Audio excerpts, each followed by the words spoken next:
While they're singing about Saturday night, I'm still eating cereal on Saturday morning. Here's a look at the brand new NECA toys, Toony Terror, the Misfits, the Fiend.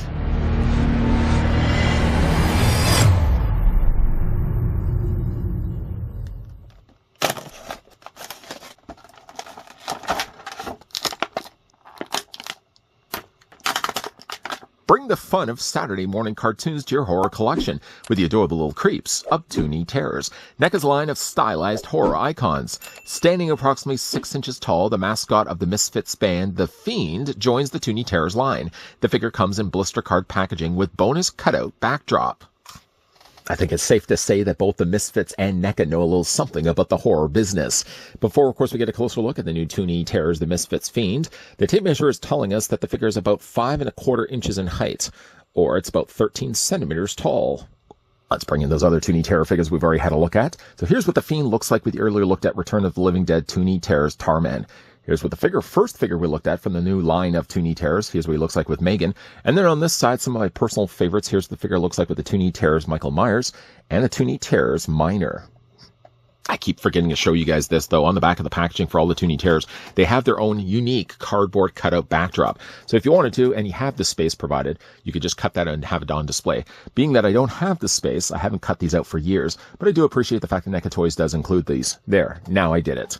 Move that out of the way. The figure does also come included with a couple of accessories. First, the Fiend comes included with a candelabra.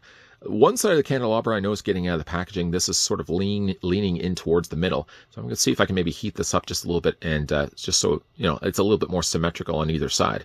It's a pretty soft plastic that they've used, molding it first in gold and then, of course, painting the parts of the candle. I do especially like the fact that they, even for as small as this is, molded a little bit of dripping wax down the front of the candle.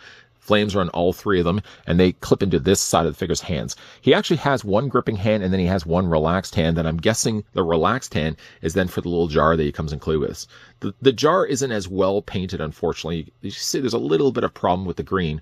Other than that, though, it's a little jar, of course, he can carry around with him. Now, putting this into his hands, first let's take the candelabra. Just have to pry the fingers a little bit away from the palm, and then we'll just get the candelabra in there.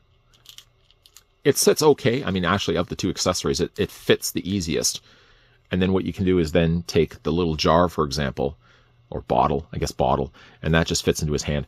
Almost in the way that they've actually sculpted the fingers and the thumb, you'd almost think that you'd be able to take the top of the jar and be able to fit that into his hand. But it doesn't actually hold the top well enough that you'd be able to hold it this way. I mean, if you hold it, it's only by just luck alone that he actually is going to hold on to it. I've done this a couple of times, and it held for a couple of minutes, and then it fell out of his hand. You can keep continuing to hold it this way, or I just think honestly, and it's less likely to be lost if you just have him carrying around that way instead. Let's take both the accessories out of the Fiend's hand. We'll just put those off to the side. Getting a closer look at the head sculpt, though, for Fiend. Really like the way that this one turned out. I'm sure we are probably going to be getting a red cloaked version of Fiend in the same similar sort of mold, and I'd be okay with that as well. The head sculpt is really good on this one. I love the way they've got the little eyes, the little pupils, not even so little either, just sitting along the top brow of his skull face. And of course, you've got the little missing teeth there also as well.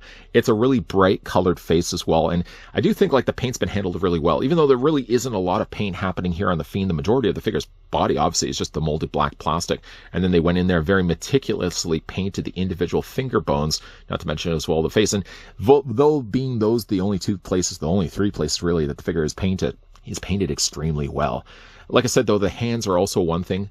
First of all, he has articulation in the hands, which is good to see. But even all the individual fingers, I noticed, though, with the fingers that if you put your finger against this, it seems like they're actually painted there. I thought for a second that this was actually sculpted where the fingers were sticking up from themselves, but it's not the case. They actually just painted. But even still, though, the hands are actually painted extremely well.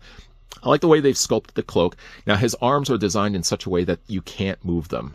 So he is going to be a little bit more limited, comparing him to, like, for example, some of the other Toony Terrors, where normally you'd have the swiveling here, the shoulders, and then you'd have the swiveling in the hands. But because the Fiend is basically encased in his cape, you really wouldn't be able to move his arms back and forth, which is a bit of a shame, unfortunately. I kind of wish that you'd be able to move these back and forth, but I know in order to get the part of the cloak on the back of the figure's body like this, they had to make some sacrifices.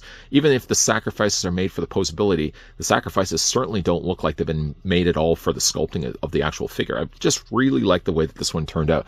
He has one arched foot on the back of what is the bottom of his train, and then he's got one like little pointed foot that sticks out the front. You can see on the bottom of it, it's very similar to like the Ghostface, for example, or like the Nun Valet, where they're basically like pre-molded figures that have just a flat bottom.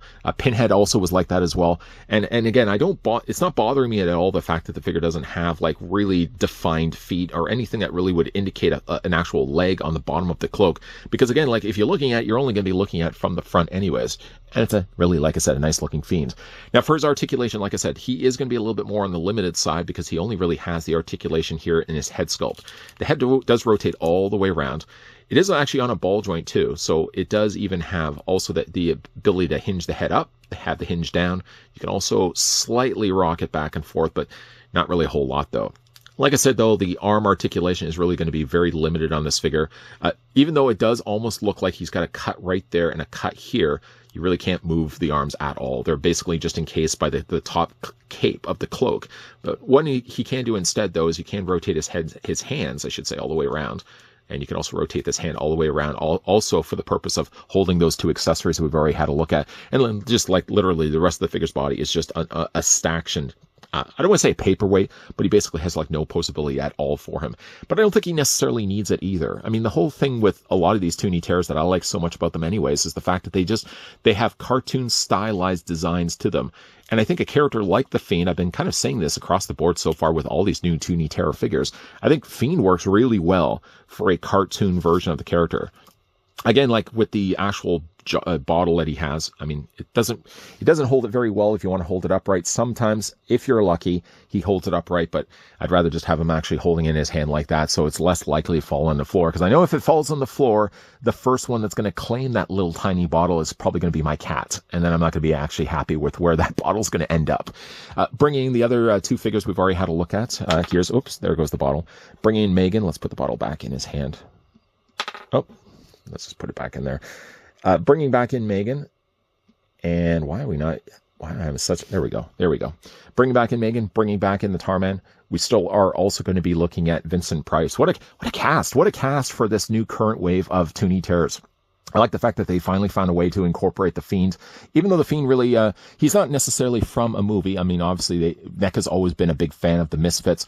Me too, as well. I mean, we've gotten a couple of retro cloth versions of the Fiend. We also got ourselves an Ultimate Fiend, all of which we've already had a look at here on this channel. I think Fiend, again, works very well with the Toony Terrors, though limited, again, on the articulation front. He has still articulation where it counts in his head, and he has it in his hands, and he also gets actually a couple of accessories. I mean, up to this point, he's the only character of the new Toony Terrors wave that can actually say he's come included with two accessories. Both Megan and the Tarman on either side of him have only come included with one accessory.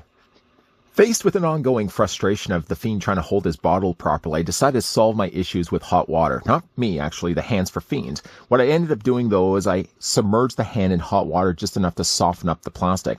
And while the plastic was still soft, I wedged the neck of the bottle in between his thumb and his pointer finger, and then I let the plastic on the hand naturally cool while still holding it. Now he seemed to have a strong enough grip to properly hold the bottle, which I'm sure was the plan in mind for NECA Toys when they first sculpted the hand, was that he was supposed to be holding the bottle like he is doing right now. Problem fixed, problem solved. The question, though, is will we be getting a red cloaked Fiend to go along with the black cloaked Fiend? And if that's the case, will he come included with the exact same accessories? Being that the hands, I'm sure, aren't going to be changed at all, will they just simply include another candelabra and just maybe a slightly colored variation of the bottle, or maybe he might just be packed exactly with the exact same accessories? Time will only certainly tell whether we get ourselves a red cloaked Fiend. I certainly hope that's the case. I will say, though, the current wave of Toony Terrors I've really been enjoying. Maybe not as much the earlier wave that we've looked at, that that line had the Svengoolie, it had the vampire. I could certainly understand maybe why. That's a very specific character, Svengoolie, and even vampire for that extent. I mean, new-time collectors of horror and new-time fans of horror may not recognize right away who those characters are. Ironically enough, of all the characters that make up this current wave, probably the one that is the most recognizable by younger horror fans is probably Megan. Funny enough, though, I certainly hope that everybody knows who Vincent Price is. Yes? Yes. Yes. Okay. Because we are going to be looking at him in actually an upcoming review. What I might just end up doing, though, is taking a a bit of a break from price, and I might instead go directly to the deluxe set of the John Kramer that comes included with Billy the Puppet and his tricycle. I can't wait to actually get that one open up. That one also will be coming up in an upcoming review. By the way, though, any one of these should be available right now in retail stores and online. Being the fact I failed to find them in the first step, that of course finding them in the wild, here in Canada, we can't find anything. I mean, NECA stuff is usually stocked, if anything, in Toys R Us stores. And even now, like, Toys R Us seems to be moving stuff all around to kind of make room for some HMV stores. I mean, I don't know if any Canadian collectors have heard about this, but like Toys R Us seems to be merging with HMV. If HMV was like a music kind of multimedia store at one point, it went under. But some of the main Toys R Us stores, what little we have now left in Canada, they have now seemed to be kind of allocating space for HMV. The point I was trying to make, though, is that at one point we had a whole big shelf space full of NECA stuff. It seems to be the case that we got a lot less NECA stuff showing up. So if you are a Canadian collector, you can always check your local comic book stores. Sometimes those are a good place to find your Toony tears or just your fix for NECA as a whole. Or what you usually can do is what I usually end up doing. You can also order these things online. But yes, we are going to be looking at John Kramer in the upcoming review. Make sure you hit that subscribe button down below, making sure you're turning on the bell notification, and making sure, of course, you're coming back here to check out those other reviews that we're going to be having uploaded soon. As always, guys, thanks for watching. See you guys next time.